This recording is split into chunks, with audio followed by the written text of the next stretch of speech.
பிரியமானவர்களே, உங்கள் யாவருக்கும் ஆண்டவராகிய இயேசு கிறிஸ்துவின் நாமத்தினாலே காலை வணக்கத்தையும் வாழ்த்துதலையும் தெரிவித்துக் கொள்கிறேன். கர்த்தருடைய கிருபை நம் அனைவரோடு கூட இருப்பதாக. இந்த நாளின் காலை வேளையிலும் கர்த்தர் நமக்கு தருகிற வேத வார்த்தை சங்கீதங்களின் புஸ்தகம் 86வது சங்கீதம் 5வது வசனம் விதமாய் சொல்லுகிறது. ஆண்டவரே, நீ நல்லவரும் மன்னிக்கிறவரும் உம்மை நோக்கி கூப்பிடுகிற யாவர் மேலும் கிருபை மிகுந்தவருமாய் இருக்கிறீர் என்று சொல்லி வேதம் நமக்கு கூறுகிறது. ஆம், எனக்கு அருமையானவர்களே, இந்த காலை வேளையிலே நான் உங்களோடு கூட இவ்விதமாய் பேச விரும்புகிறேன். உம்மை நோக்கி கூப்பிடுகிற யாவர் மேலும் கிருபை மிகுந்தவருமாயிருக்கிறேன். என்னை கேட்டுக்கொண்டிருக்கிற என் அன்பு தேவனுடைய திருச்சபையே, நம்முடைய ஆண்டவர் அவர் கிருபை மிகுந்தவர் என்பதை நாம் அநேக முறை சொல்லி கொண்டே இருக்கிறோம். இந்த காலை வேளை வேதம் நமக்கு கூறுகிறது, யாரெல்லாம் அவரை நோக்கி கூப்பிடுகிறார்களோ, யாரெல்லாம் தேவனிடத்திலே உதவிக்காய் கெஞ்சி நிற்கிறார்களோ, அவர்கள் அத்தனை பேருக்கும் அவர் கிருபை மிகுந்தவராயிருக்கிறார். வேதாகமத்தின் ஒரு சம்பவத்தை நான் உங்களுக்கு ஞாபகப்படுத்தலாம் என்று நான் ஆசிக்கிறேன். இதோ, ஆண்டவராகிய இயேசு கிறிஸ்து இந்த உலகத்திலே வாழ்ந்த காலங்களிலே அவர் அநேக அற்புதங்களை செய்திருக்கிறார். அவர் அநேக பேரை தம்முடைய கிருபையினால் தம்முடைய மகிமையினால் குணமாக்கி கொண்டிருக்கிறார். அப்படி அவர் ஆங்காங்கே போகிற பொழுது ஒரு நாள் எரிகோவிற்கு அவர் வருகிறார். இப்படி எரிகோவுக்கு வரும்பொழுது திரளான ஜனங்கள் அவரை பின்தொடர்கிறார்கள். சீசர்கள் அவர்களோடு கூட வருகிறார்கள்.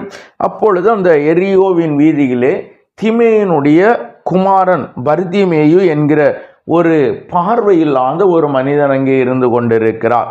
இந்த பார்வையில்லாத மனிதன் அவர் வழி அருகே உட்கார்ந்து யாசித்து கொண்டிருக்கிறார். வருவோர் போவோரிடத்திலும் அவர் யாசித்து கொண்டு தன்னுடைய வாழ்க்கையை கழித்து கொண்டிருக்கிறார். இப்படி யாசித்து கொண்டிருக்கிற இந்த மனிதன் இயேசு வருகிறார் என்று கேள்விப்பட்ட உடனே இப்பொழுது அவர், இயேசுவே, தாவீதின் குமாரனே, எனக்கு இரங்கும் என்று கூப்பிடத் தொடங்கினார். இவர் இப்படி சத்தமிட்டு கொண்டிருப்பதை பார்த்த சிலர் அவரை அதட்டினார்கள். நீ சத்தம் போடாதே, கூப்பிடாதே என்று சொன்ன பொழுது அவர் முன்னை விட அதிகமாய் சத்தமாய் கூப்பிட்டார்.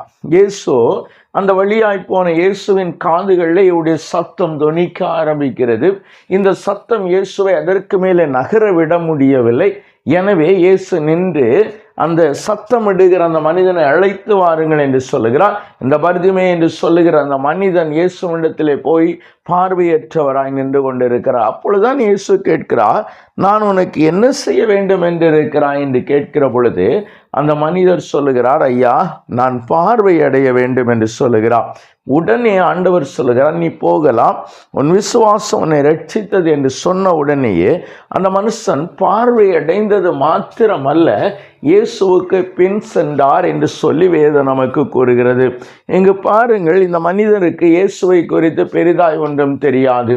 இயேசுவை குறித்து அதிகமாய் அவர் பார்த்ததில்லை. இயேசுவை பார்த்து அவருக்கு முன்னாய் சொதுரம் நின்றவர்கள் கூட இயேசுவை கூப்பிடுவதற்கு முன் வரவில்லை. இயேசுவை கூப்பிட்டு அற்புதங்களை பெறுவதற்கு அநேகர் ஒருவேளை அந்த இடத்திலே வியாதியாய் இருந்திருக்கக்கூடும். அநேகர் ஒருவேளை அந்த இடத்திலே தேவைகளோடு கூட இருந்திருக்கக்கூடும். அநேகர் ஒருவேளை அந்த இடத்துல ஏதோ ஒரு காரியம் இயேசுவிடத்தில் பெற வேண்டும் என்கிற எண்ணம் இருந்திருக்கக்கூடும். ஆனால் அவரை கூப்பிடுவதற்கு தைரியம் வரவில்லை. அவரிடத்தில் நேரடியாக போய் கேட்பதற்கு தைரியம் வரவில்லை. ஆனால் இந்த மனிதன் இயேசுவை பார்க்க முடியாத ஒரு மனிதன், இயேசுவை குறித்து கேள்விப்பட மட்டுமே செய்திருக்கிறார். அப்படி கேள்விப்பட்டவர் இயேசு அந்த வழியாய் கடந்து போகிறார் என்று கேள்விப்படுகிற பொழுது அந்த நிமிடத்தை வீணாக்குவதற்கு விரும்பாமல் இயேசுவிடத்திலே அற்புதங்களை பெறுவதற்காய் சத்தமிட ஆரம்பித்தார்.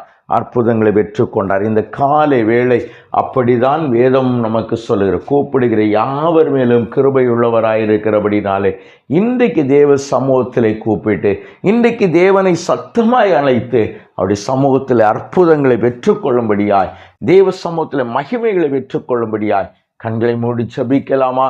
எங்களை நேசிக்கிற எங்கள் நல்ல தகப்பனே, இந்த நல்ல வேளைக்காய் நாங்களுமே நன்றியோடு துதிக்கிறோம்.